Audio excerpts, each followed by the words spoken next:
Well then, good morning.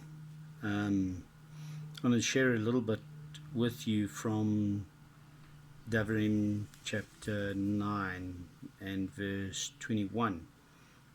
And so Moshe is going through a whole list of things that had happened in the time that they were in the desert. And so here he's saying, "And I took your sin, the calf."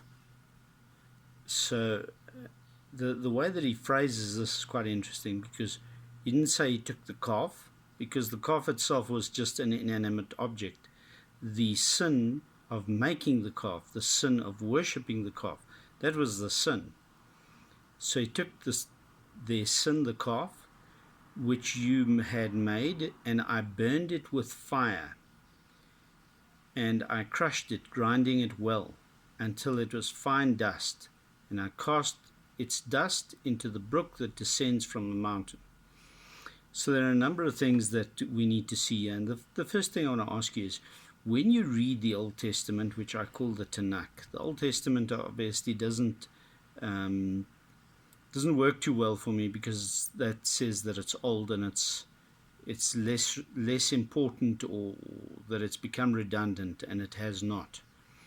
So he took the sin, he burned it with fire.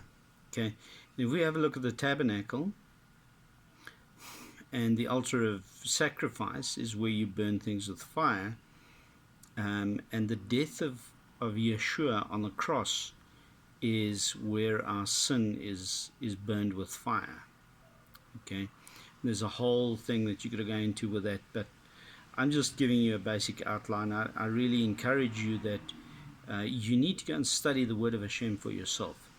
Burned it with fire, crushed it, grinding it well. Now the word grinding here is not a present tense. Is a present tense. It's not a past tense. It's an ongoing thing. So it continues until it was fine dust, and cast the dust into the brook that descends from the mountain. The brook that descends from the mountain, we must understand the brook is the water is the word.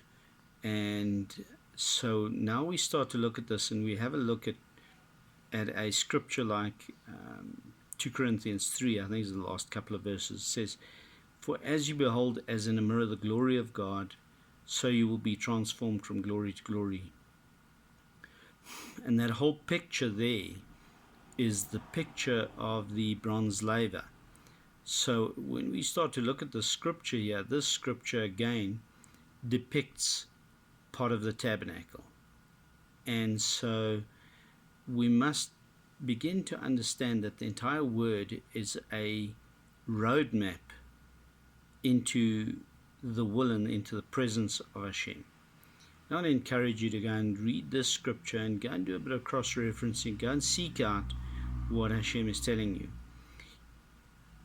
If there's one thing that I can do for you, is to teach you to search the scriptures and to learn the scriptures for yourself, so that you can find Hashem's desire and will in your life.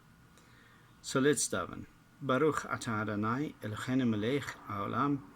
I pray, Adonai, that you will direct us, and that you will lead us, and that you will teach us your word, and that through your word we will draw close to you, and that we will find you, and that we will tabernacle with you.